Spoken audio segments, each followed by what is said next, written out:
Iya, Mas. Kremos iki? Oh.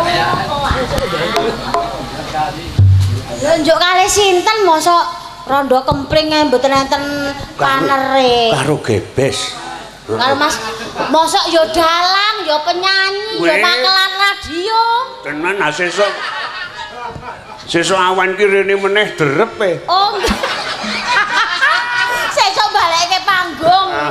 Iki dalang sing gek Jan, agek mempeng agek niki. Diduduhke Di atas angin. Tenan semangate ning budaya jan sip. Nah. Wah, terawuh tenggen kula mempeng menika pokoke. Heeh. Nggih, wis pokoke sesuk berkah aku yo ngoten. Ning madhep mriko. Dalang kok goblok. Ana napa bundenku sing cok nuturi aku. Sing endi? Bapakku gadingan Ki Ganteng Rosmadi. Oh, lah iya. Sesuk tenan sesuk nek dadi dalang kondang tenan yo calone ngayomi wong sakmene iki. Lah kok ngayomi wong sakmene jenengan jeneng pundi? Aku sok tak golek pengayuman liyane aku. Aku pindah ngayom ning ngisormu rumah saku kok saya rayuk. Wong semrawang kok ya. Saya tua kok saya trocoh. Nganu Mas Petruk mboten trocoh Pak Petruk. Napa? Ning ngoweh niku. Ning ngoweh itu gawan bayi kok kuwi. Niki le bendet seploke gempal Bantul niku lho. Oh, saurunge wis bentet. Sadurunge wis bentet. Heeh, kae pas lindu wis sempal. Untal tekan ngarep omah. Totol kiri mbuh kae. Sing bendet nggon ngendi to yudonge? Rasa digoleki yo. Nggon rasane. Rasane iki kadang kula bentet, kadang kula wutuh. Ayo kadang sing jenenge menungso, Bes. Nek ora gelem bentet aja dadi menungso. Nang ora apa bentet ki luput. Kleru ning sing jenenge menungso ki kudu gelem kleru. Heeh. Terus juga wae ora apa-apa. Bentet toke tenan sok nek mati munggah swarga kono ora ana sing bentet. Swarga ki wutuh kabeh apik kabeh. Heeh. Niki sida nyanyi. Cida. Rondo kempling. Rondo kempling. Sakniki. Iya. Rondo kempling yuk, ayo. Iya. Dawuhe Pak Petruk. Aduh, Yan.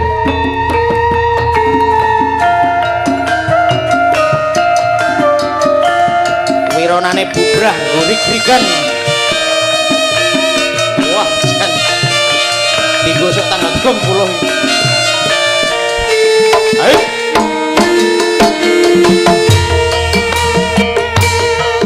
Ndak pundi Mbak Ayu, padhe tindak pundi. Pengaren tindak mawon penumpang taksi. Dewekan apa ora wedi timbang nganggur kula purun ngancani estu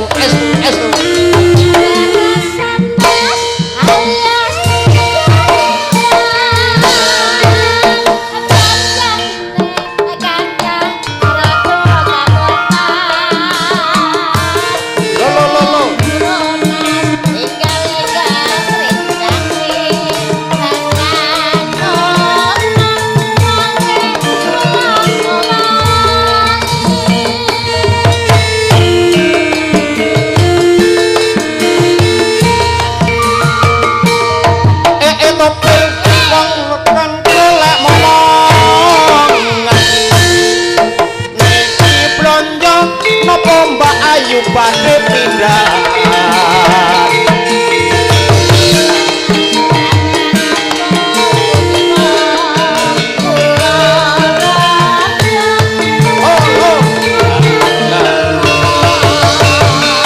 awan-awan lunga blonjo ning pasar paing uring-uring awan rondo bagiku gak pati penting.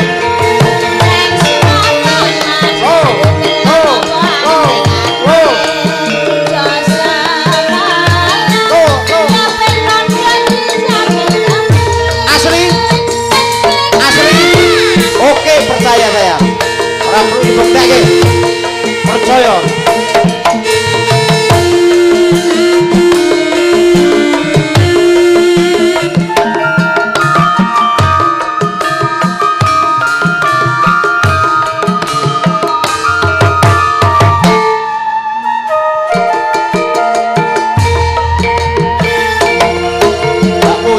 Mbak Ayu pada tidak putih dengaren tindak mawon boten numpak taksi dhewean apa ora wedi timbang nganggur kula purun ngancani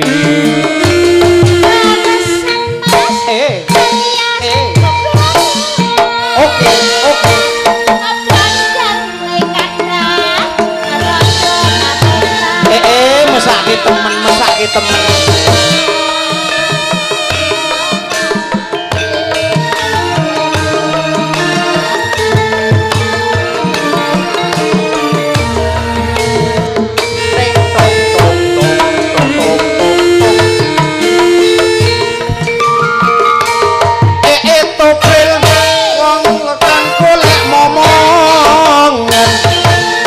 niki blonjo napa Mbak Ayu badhe pindah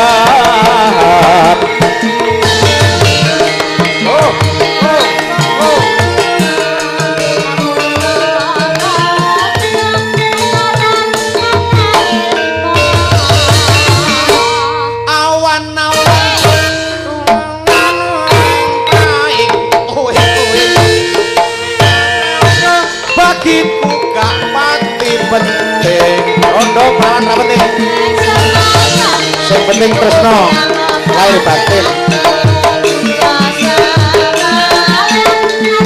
go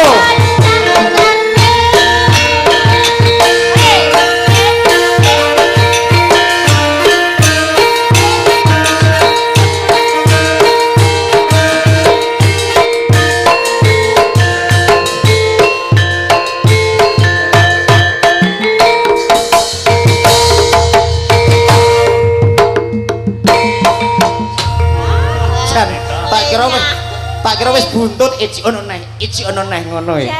Jan Mbak Sumi. Semangat tenan. Semangat nang kono kuwi dadi ki ya nyambut gawe nang TNI ning tentara ya aja mung cukup ning kantor tok ning nek kondur ya budaya kaya gebes kuwi. Nggih, Pak Bagong siap Pak Bagong. Heeh, ngono kuwi mesti ayem kowe, Bes.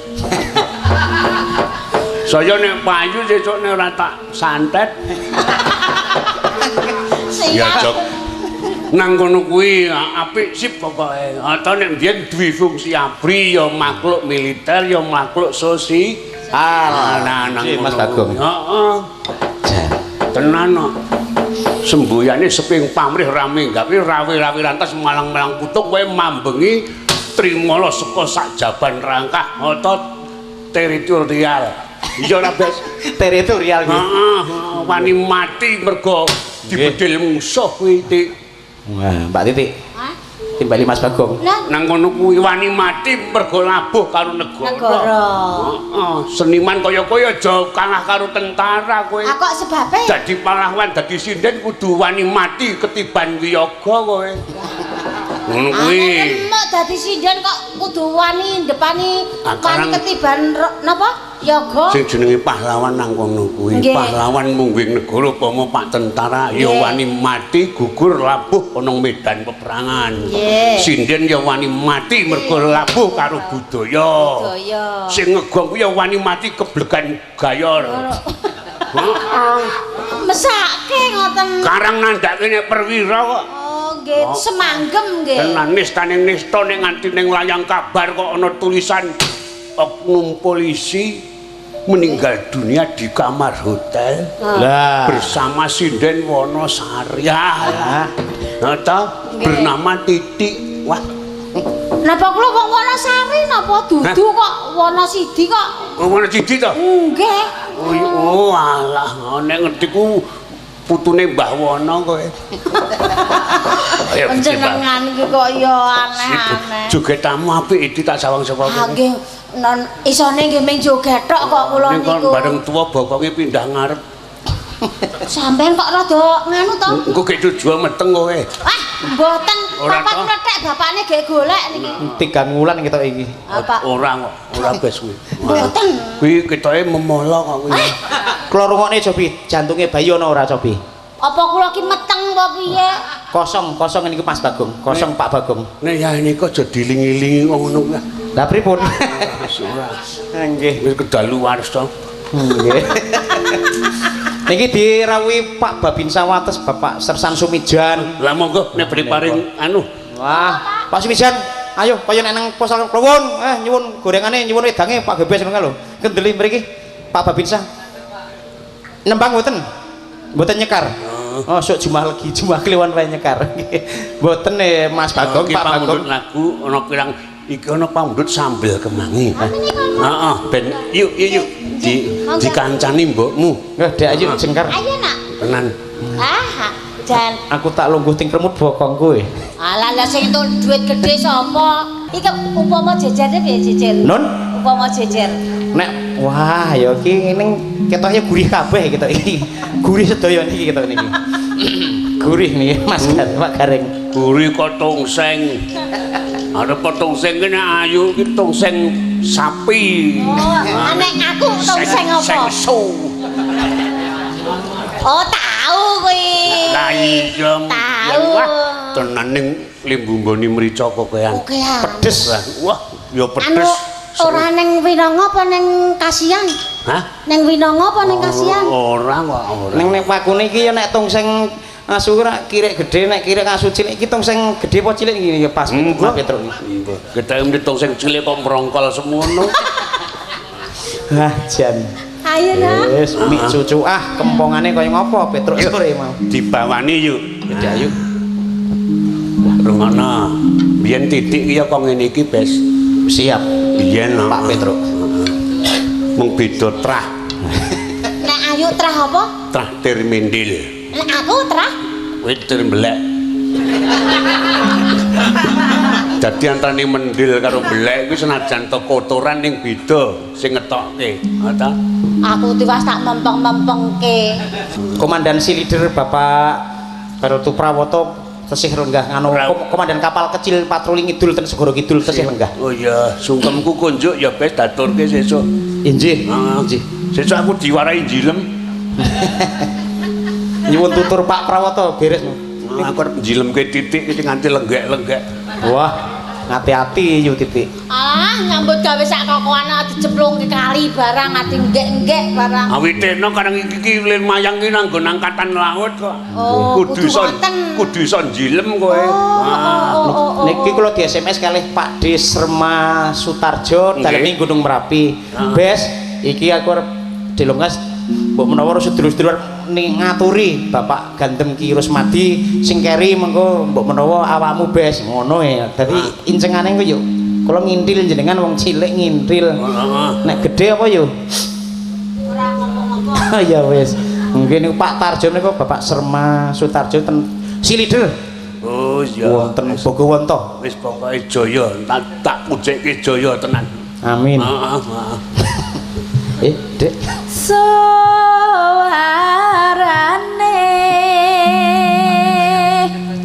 gendeng Ayo.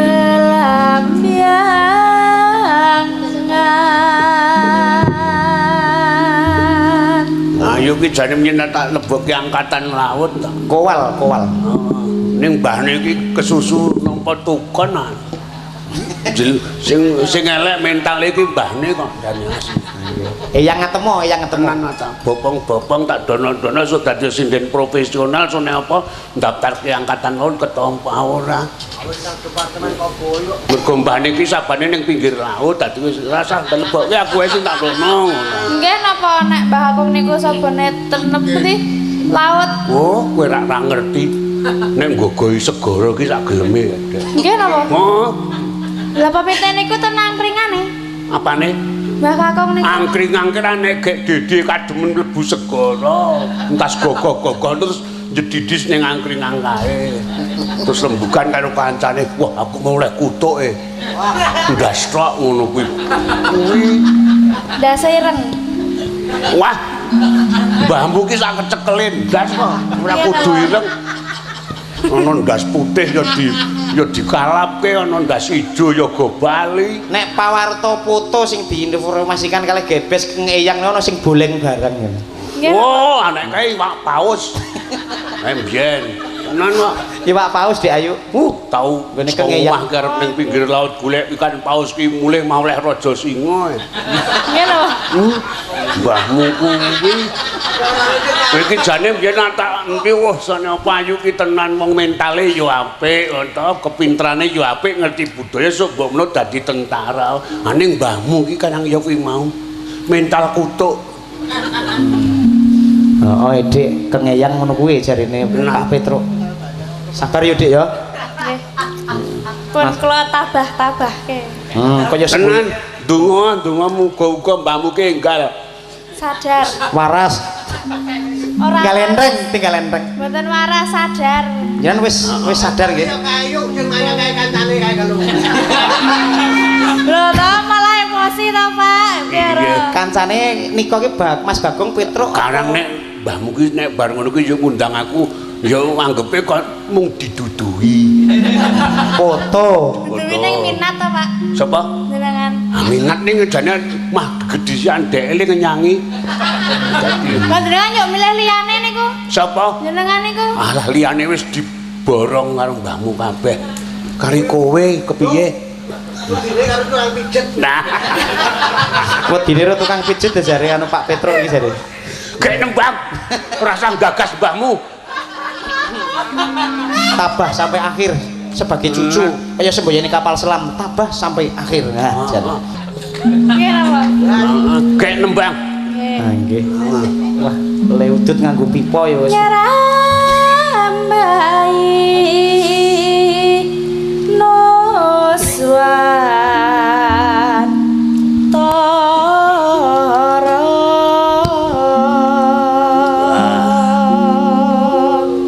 Suaramu jansip tenan wis pokoke aku ora percaya nek kowe iki putu kae. Mboten percaya. Tenan. Mbahmu ora duwe kok rasa winih kok ngono kuwi tenan. Tenan. Mung kari kowe iki krasa apa ora? Jane kowe iki klebu kulit dagingku dhewe lho yo jane. Nggih napa? Oh, mbahmu kae tenan wis mung tukang nimbrung. Nek ana apik daku, nek ana elek, kipo-kipo kae. Biyen paling paron-paron, Pak. Sapa? Lambemu. Ana wong kok paron-paron. Ayo yang ngampiri ya. Ayo nembang. Wah. Anggere kena paron-paron, ayo nembang ngono jikane. Ndak keconan. Pak Rusmadi pot. Ayo nembang. Ayo, Dik. Nyanyu wangi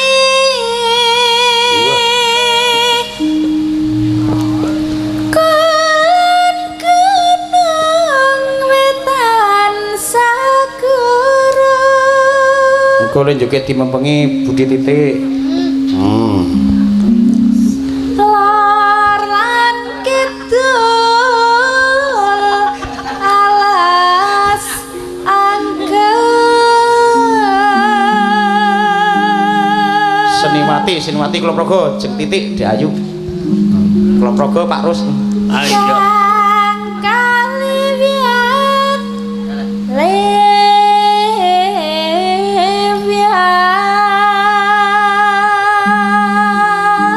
Beh sampe lu gableh beh. Maharati basi wiyagane kok. Ono bali kete sesak pokoke. Lah kok iso sak, kok ikete sisak. Oh, danteme wong. Lho, malah diancam to Mas Gareng. Sapa? Kok nek jan kondur ikete sesak lah napa diantemi wong. Alah, kae iki mung dukun talkeh. Oh, talkeh napa? Ora mandi. Oh. Ora mandi. Heeh, kae iki ya mung bengak-bengok suarane ngono kae. Jane ora wani. Alah, ora ana apa-apane. Tenan digagapi iki tetep halus. Ning niki ngeten Pak Rusmadi, Pak Petro. Pripun? Wonten program kerja saking Eyang Atemo Kadi juragan jaket kulit asli. Apa? Ayo bes ngenggar-enggar penggalih nyenyeger awak nganggo pajuru sportmu panas njaba jero ceri 94. Ayo karo juragane gandingan dijak wong telu wae rasa ngajak Kipungkring rasa ngajak Mas Sumadi Mas Bowo rasa ngajak Pak Min Pak Dewa Gimindayan anu wong telu yo nganggo pajuru sportmu tak bengsini iki gebes ya aku tak matur Pak Rusmadi iki krasa ora Pak Rus wis kono nek ente-entekan kowe mung direwangi nyambut gawe dadi tentara sing wedok bakul iki digemeni dadi-ati bes oh siap rasa ngopeni suarane iblis dadi-ati Belamyangan yo sone tambahi sate ayo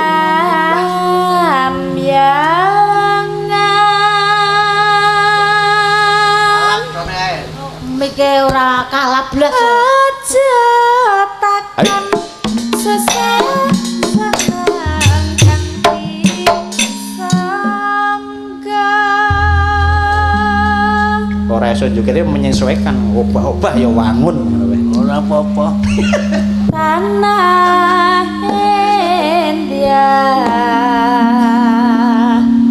ku meliaring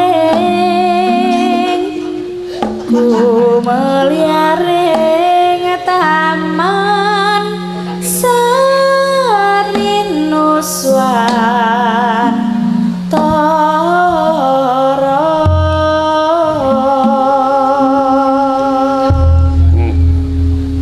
wis yuk lagu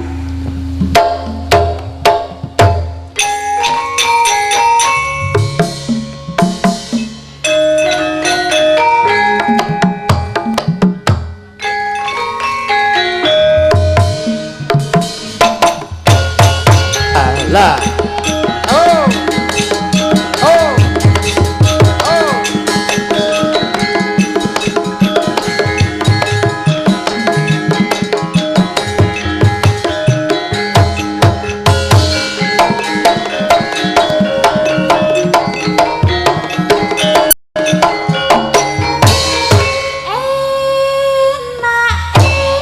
jangan asal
bukit manggo bantal barang.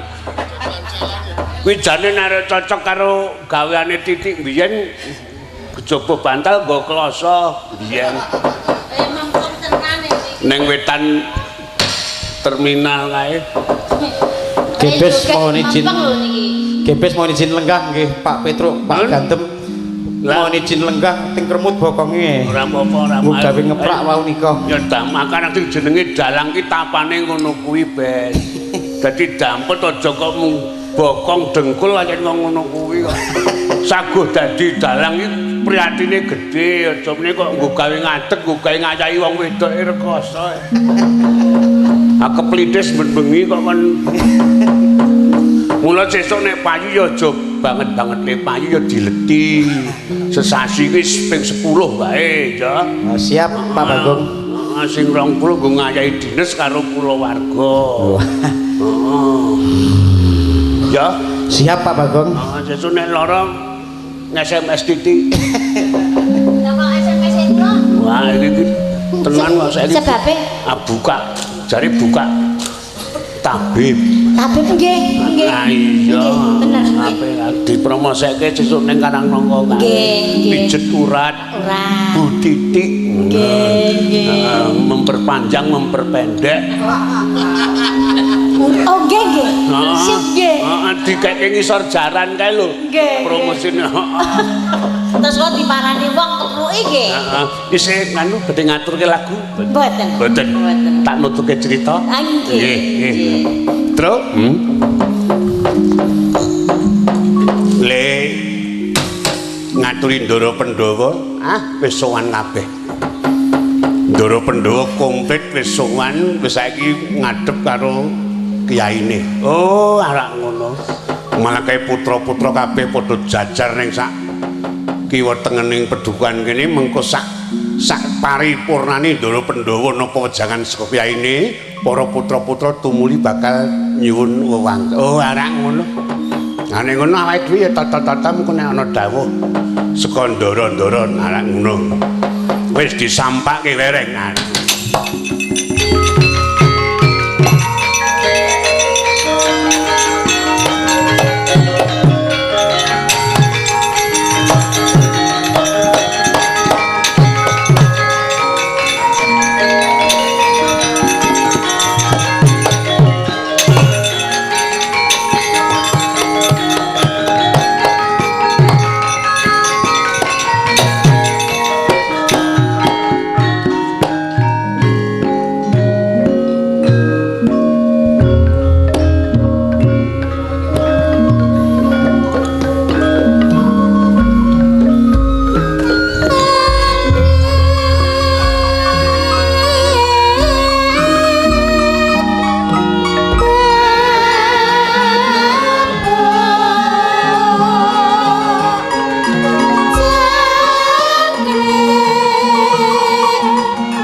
Kang Winursita nento kang uskepan lenggah ing madyaning padukuhan Karang Kabulutan ya Karang Kadempel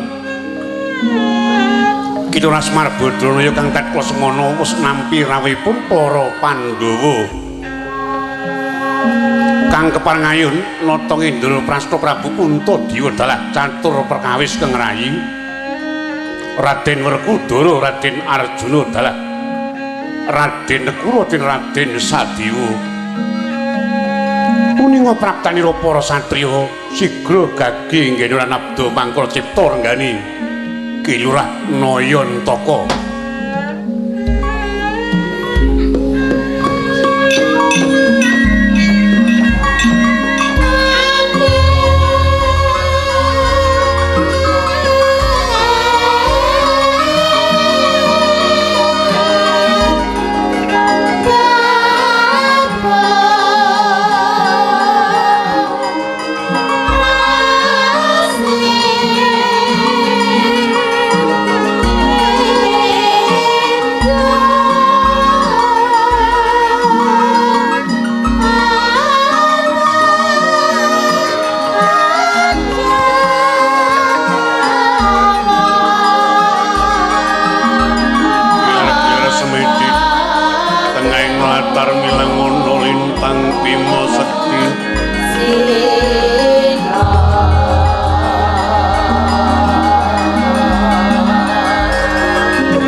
semu pangiwang aruno kadine taning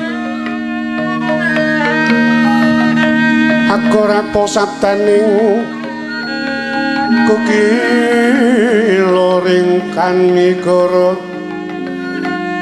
sagetar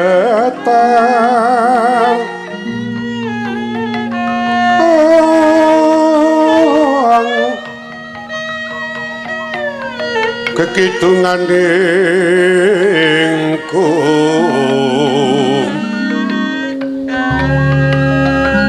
biru sing pini panco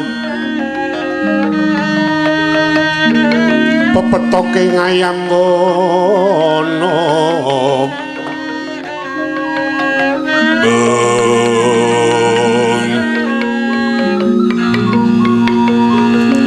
Lintang Jaya Kusumayana sumawur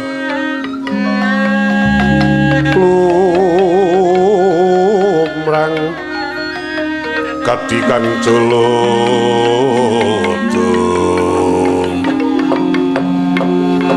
bilik kedua gugag-gugag sadulita mel-mel sinuwun punta Ndara Werkudara Ndara Arjuna dalah Ndara kula nengkos dewa kula ngaturaken pambagya panakrami lan sungkem kula mugi kunjuk Den ya kaki tak tampa nampa pamujimu kaya widodha praptane para Pandhawa yen Kakang Semar atur sungkem tiba padha-padha kaki tak trimo tiba padha-padha Kakang Semar wah tak candhi Mustaka muga dadi jimat tak tampa kanthi bunga tak tampa kanthi bombong rasaning pamikir kaki narak ngadeg kejaba sing iku kaki jertat kula semana para Pandhawa wis ora kalimput rasane saknyatane Kakang Semar anggone bakal mbangun kayangan bakal paring sih dedamar marang para momonganmu. Mula kang senga iku kaki wektu kalunggan iki. Para momonganmu Pandhawa siyaga tata-tata nampa janganan wangsul saka ngersane Kaki Semar. Aku sak kadang siyaga ngangluake jangga, ngangluake apa nilingake karana Kakang. Nggih. Kula ajeng matur. Ning upama to niki mangke atur kula ya mung boten wonten gunane boten sah diagem ning iwas manten yen to menika mangke saged anyembuh raketan namung klungsu kula tak udu. Kula ajeng matur Den ning mugi keparenga paduka sakwentawis keningaken cipta. Raos paduka gangsal perkawis kula trima manunggalaken jumbuh sajuga muhung dumateng pangasih Gusti. Mekaten Den. Kacarita tatkala semono para satriya Pandhawa kang wis nampa pangendikane Lasmar Badranaya sigra keningaken cipta muhung marang pangasih Gusti kang akarya jagat persasat ing kono mati sajroning urip paripurnaning mangsah semedi kang kadulu jumedul saka angganira Lasmar Badranaya mustikaning Jawata pikrupadana.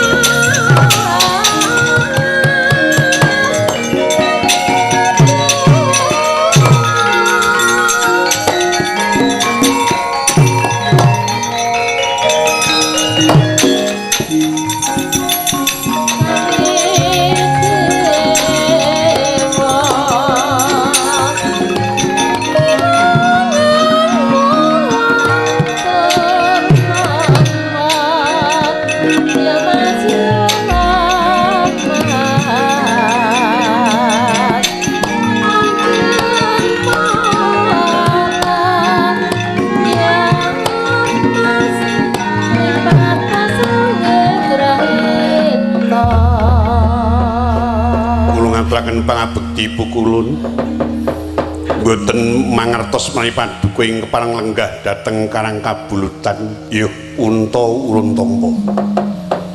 Mangerti ya Punta tatkala semana saknyatane jeneng ulun wis buya kekilapan jeneng kita bakal anyangkul jejiban kang aluhur mulyakake percandhin Giri Sarangan ning sakwentara jeneng sira kalimput pambudine.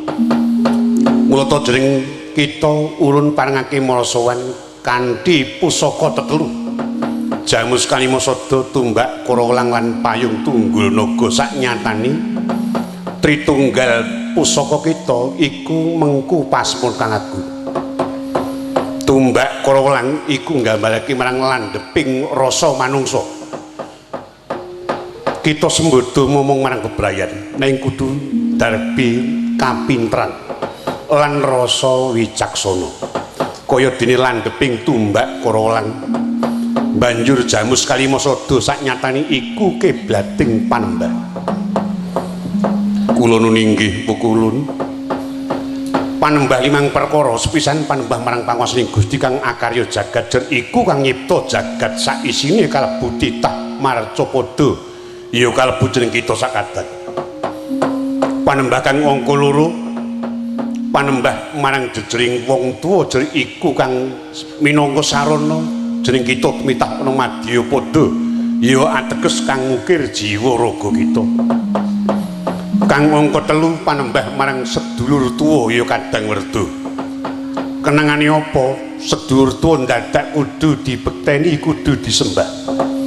Jeneng iku minangka dadi sulihe wong tuwa besok yen to wong atuwa kita wis kapundhut kundur ana kasedan jati.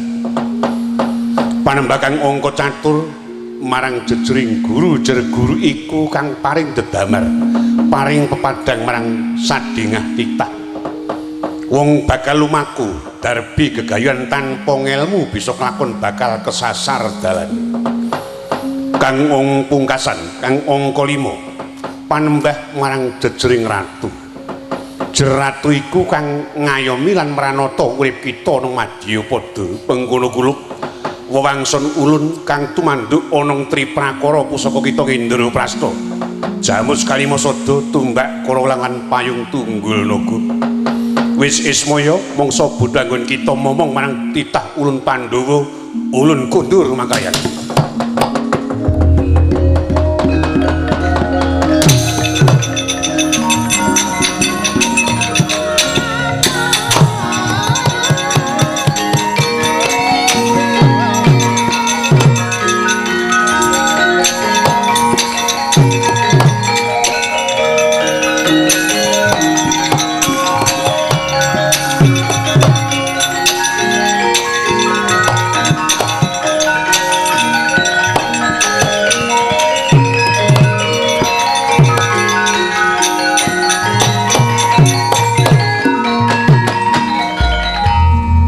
Semayan kandes luwes yo pacak gulu cake melu manuni tonanung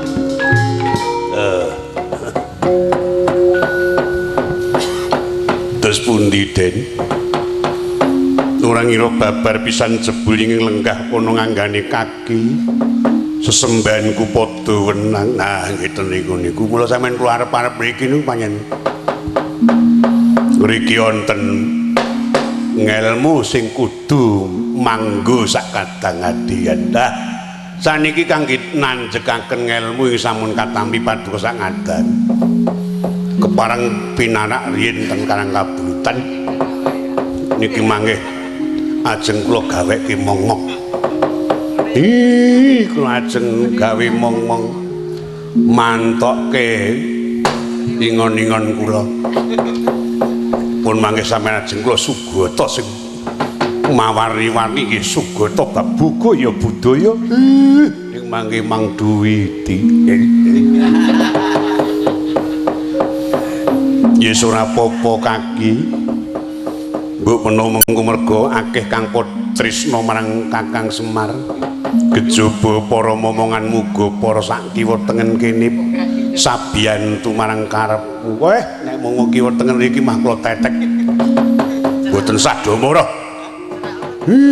Do nyono ora nyono mung kakehan pangan dora nyumbang. Wiyaga nek mung teko wong-wong tok tak tolak. Nggo apa bekakas kok ngono. Nalung senajan to wiyaga ora patek iso nggawa dhuwit niku mangke tenan. Kula kudang. Ajeng kula jejerke kalih kiye. Punika linggah sekeca mergo panjen niki mangke ajeng wonten kedadian sing nyolowati. Kula ajeng njaluk tulung kalih sampeyan. Ya saku titip jiwa raga sak kadang kadian. Punika lenggah sekeca.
Pandhawa tata Katiwisraya sindung riwut Bayu Putra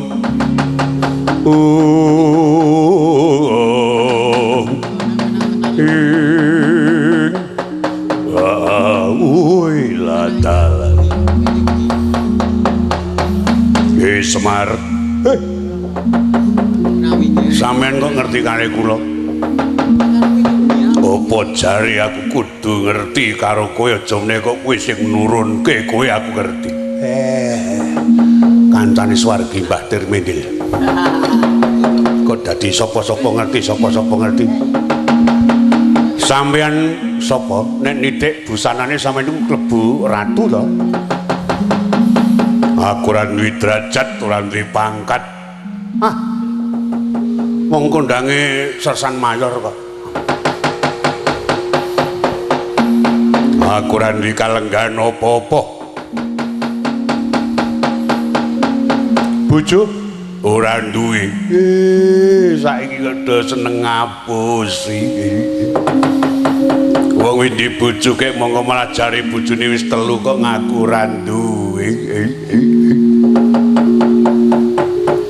Daleme pundi? Aku ora duwe omah. Lah ora tenan. Omahe ning ndi wis ana kok dadi ngaku ora duwe. Wis ngesaki 3 bungkus kok lek kondorong komanan. Yen wong saiki do kurang ajar tenan. Senengane ngapusi karo Bapak Niyanto. Sampeyan sapa? Yen takon karo aku Diktya Jajal Werka. Kondangku Diktya Kala Gepis Gumbala Kiri. Gumbala Kiri. Tegese napa niku kok Gepis Gumbala Kiri? Gepis ki nolak. Oh. Gumbala ki wulu. Gumbala ki kemilu. Kiri gunung. Dadi moh karo gunung sing ana wulune. Nggih, kula ngerti dhewe sampeyan tok seneng sing ora ndek wulu. Ajeng napa, Det? Tak kandhani senajan aku butone aku serayaning dewa, ayo kuwi mergo luput kowe bakal mbangun kayangan. Ateges kowe bakal nyamah kalengganing dewa. Purba Wasesa seneng tanganku, gelem ora gelem kudu tak gawa munggah kayangan. Bakal nampa pengadilaning Jawata man. Kula mboten ajeng lunga-lunga. Kok dadi dewa sakniki kok buka pengadilan niku napa? Anggepe napa? Wis rasah nyodak nyadik. Wis ge toto-toto ayo tak gawa munggah kayangan. Kula mboten ajeng lunga-lunga. Awak kula ge ora fit. Wah, asu. Saya ngenyek karo aku. Ora matut untal malang. Oi. Wah. Oi.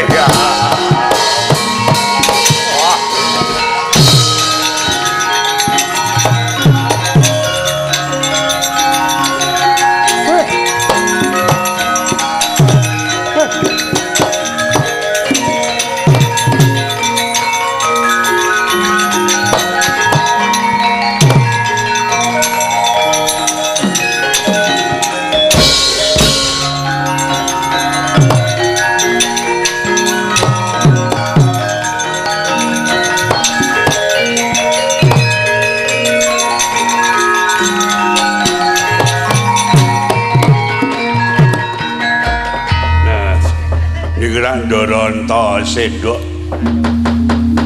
Antasena kok Antasendok, Mbah? Ora. Kok mlayu-mlayu ana apa, Mbah? Kula niku bar mejang kalih Kang Rama, Kang Taman. Ning sampune niku niki wonten dhayoh.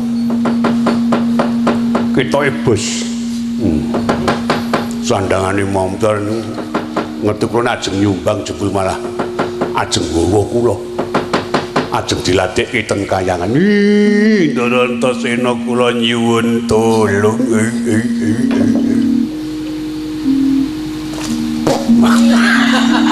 Modar ora kowe. Kowe tak bedhar ngentuti aku to kowe. Mambu sate. Entutmu kok sate apa kok? Angkarang Semar ki celutak kok. Suara ketoprakan. Sapa? Bapak. Asa menyang. Wis. Kowe didapuk dadi nganu patih. Ah ora. Gelem ning rugine kon melu. Tak juing-juing.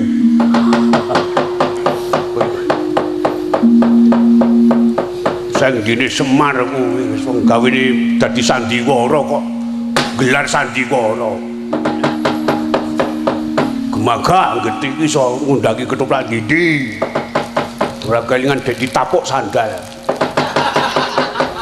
Cayane ijo. Oh alah.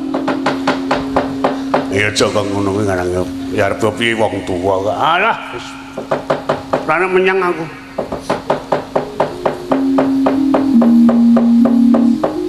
Saya tak bukae dhewe sumbange. Tak genti godhong. Beja. Niki wonten buta ajeng nganu Den. Nggawa bapak. Iki ngene Petruk Nun. Kenajan buta ning dudu sembaranganing buta. Nitik tejane kae ora dudu tejo Denowo. Oh, ning bisa kelakon malah dewa. Monggo buta kayangan niku ra ya mung Sang Hyang Ludra, Sang Hyang Temburu. Kita ya bisa kelakon kuwi kalbu keluarga dewa niku jenenge aku ora ngerti. Oh. Lah yo pripun? Ini, nggih. Sing kudu nyambut gawe kowe karo kakangmu lan adimu. Nggih. Bantu bapakmu ngetokno tresnamu lelabuhanmu tumrap wong tuwa. Antarane pripun nek ketemu buta rasa kok antemi. Ketemu kowe terus maca mantra. Mantrane pripun? Kowe maca Teguh Rahayu Yuwana slamet saka kersaning Gusti. Utawa kajate ora dadi buta kan mesti kalah. Oh nggih matur nuwun. Kakangmu adimu kandhani nggih.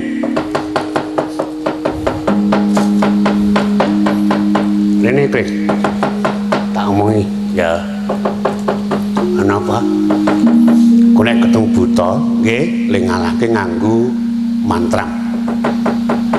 Teguh Rahayu Yuwana slamet saka kersaning Gusti utawa kajate ora dadi.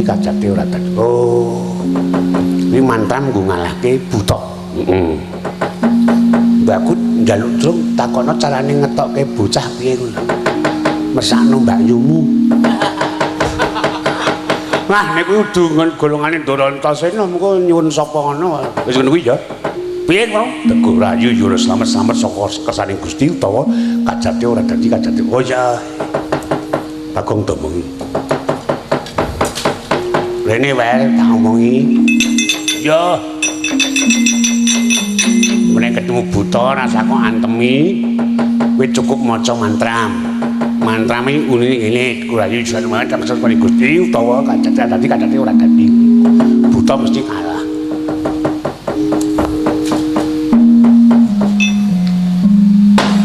Untung wong cerdas.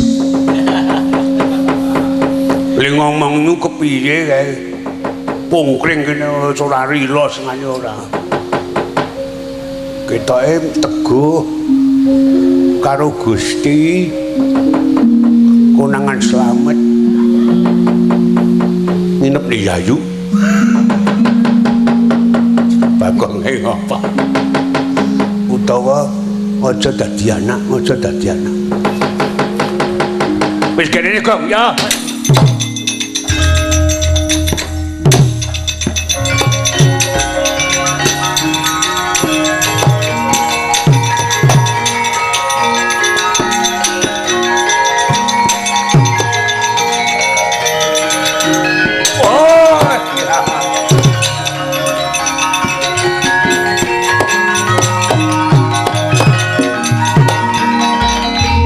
Sapa iki Petruk?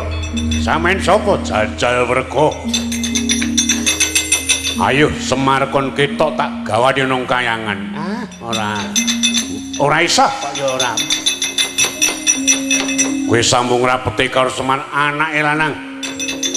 Rasa perlu gepok singgul karo bapakku nek yen iso ngalahke aku, bapakku gawanen. Woe. Lakon tak untal malang Teguh Rayu Yono slamet saka kesaning Gusti. Teguh Rayu Yono slamet saka kesaning Gusti. Aduh mati aku. Aduh. Mudar.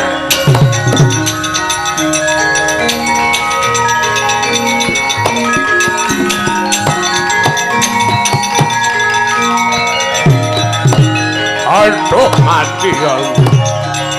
Aduh.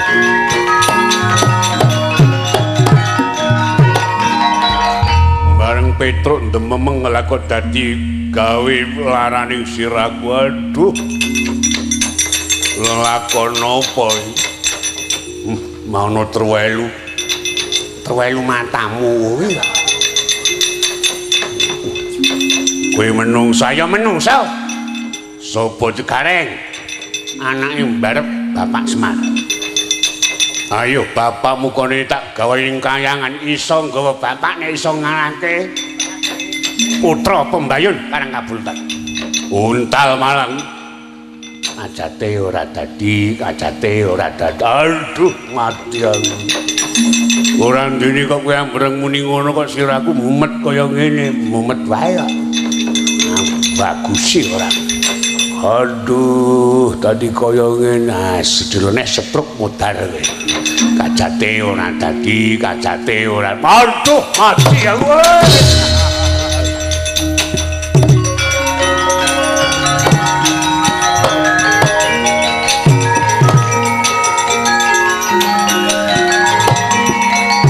Aduh, mati aku.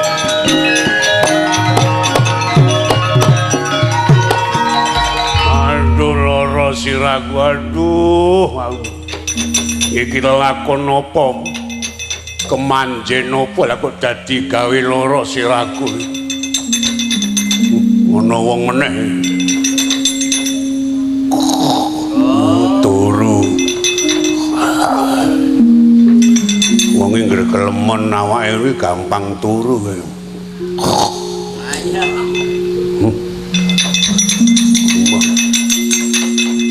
tak pangan mah enak iki nimbang Gareng karo Petruk kan. Petruk najan gedhe gedhen balung.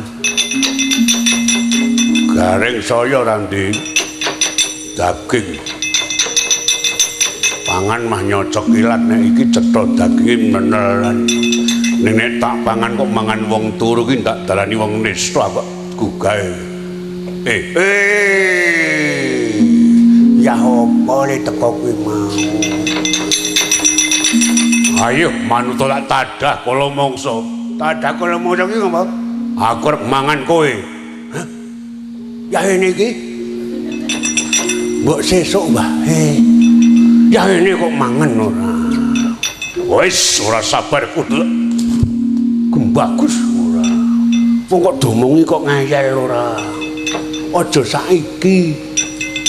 Kudu saiki. Tak wisuh sih ya. Wis rasa wisuh. Jijik.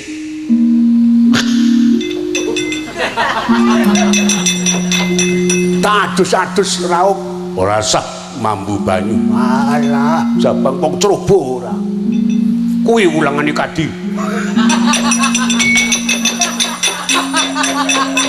Aja kang ngono kuwi wong ki ora. Mulane penyakiten ora. Mangan kok ora ndelok-ndelok panganane. Nek panganan ki nek wis resik dipangan enak nek kaya ngene iki entas dipangan wong. Wis rasa kakek wis kudu tak pangan saiki. Aja saiki. Iki kakangmu meh bali. Ngolah padak ya opo? Ayo kudu tak pangan saiki manut to ya. Ora tak japani ora. Teguh karo Yayu sowan Gusti unangan slamet. Oi lah aja tememeng.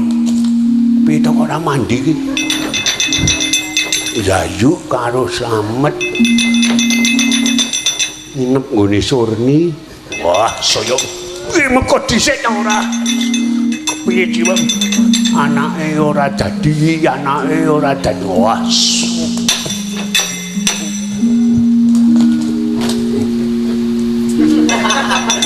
Setan alas wong lemuk pintere silap pinter wae. Kepiye to gare iki le ngandani kok dadi donga kok ora mandi.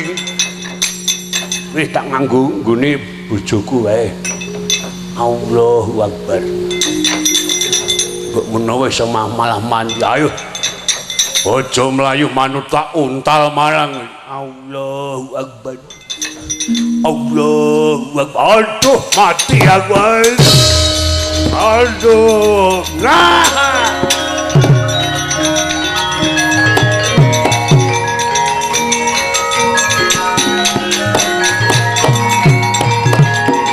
Aduh mati. Allahu Akbar wis. Muli-muli ngono kowe wis apa kok. Nek urung jelidik masa wisa. Allahu mati aku. Kok capo badarno tundra ati. Aduh mati.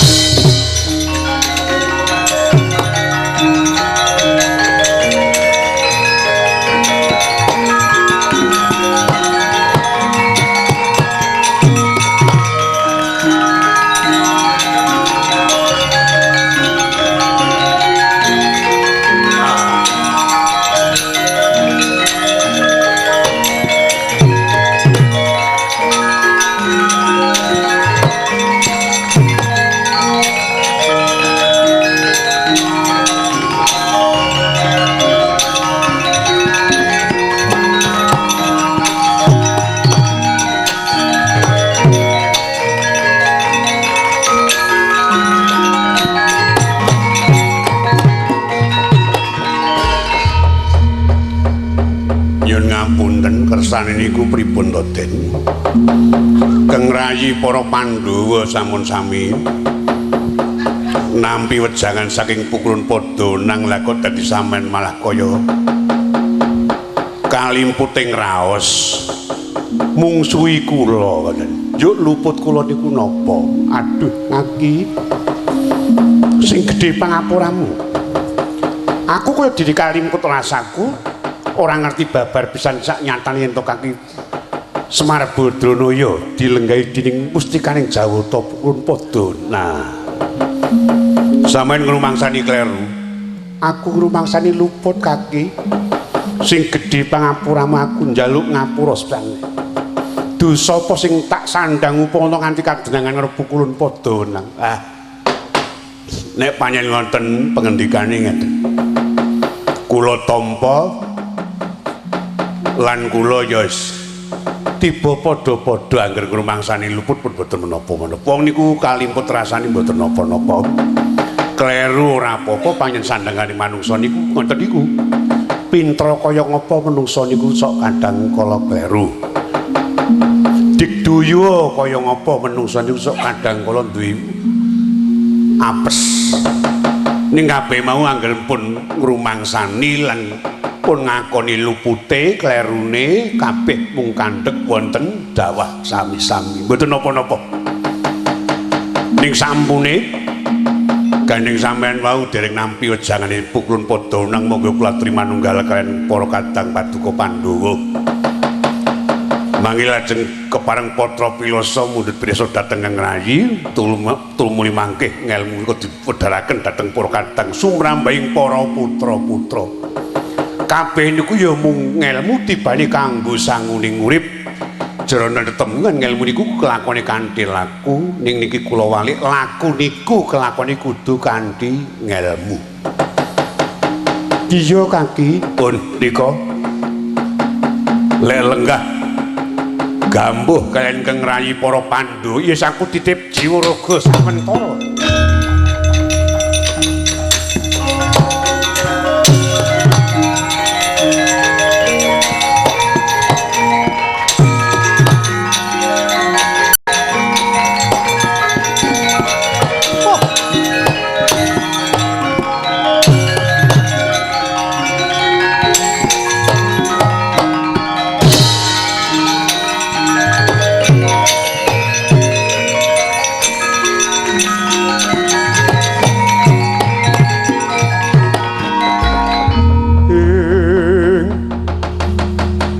papang sineng kang walik sandang wali kat gudheku simbar jojo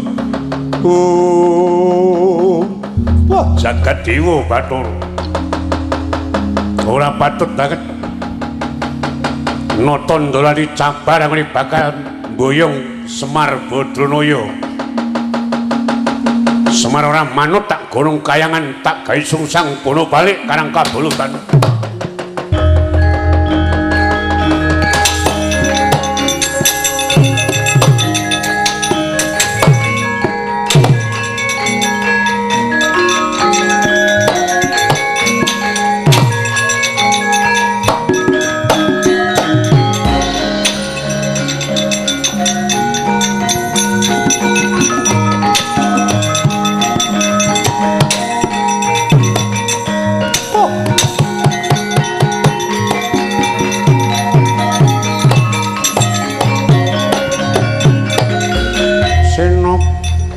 ping tirta sumuling wentis iki sapa Werkudara bisa wiramba dewa ayo tak jaluk kaki Semar Badranaya uncali sikil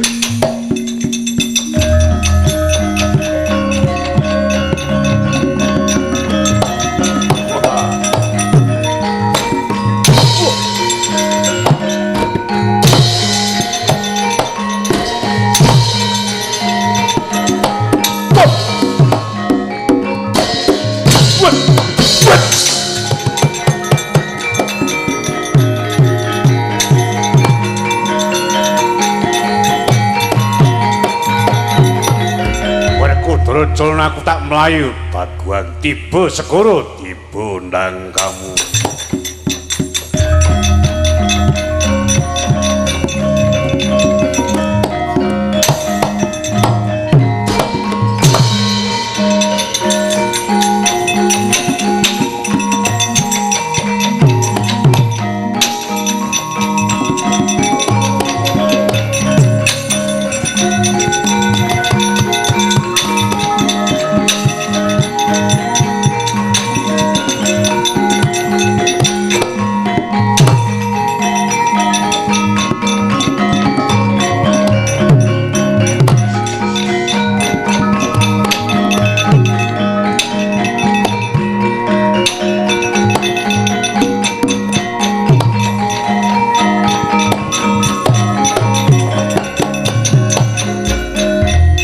Werkudara kesena kakangku apa wis paripurna lakon iki Yayi sepisan meneh sing gedhe pangupuramu mungguh kalimputing rasa pun kakang